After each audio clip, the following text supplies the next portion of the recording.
Service in Indianapolis has issued a severe thunderstorm warning for Randolph County until 7:15 p.m.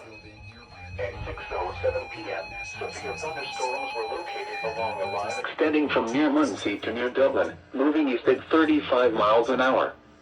Hazard, 60 miles an hour wind gusts.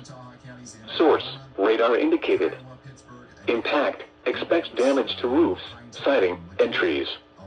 Locations impacted include Winchester, Union City, Parker City, Farmland, Lynn, Ridgeville, Saratoga, Lissettville, and Modoc.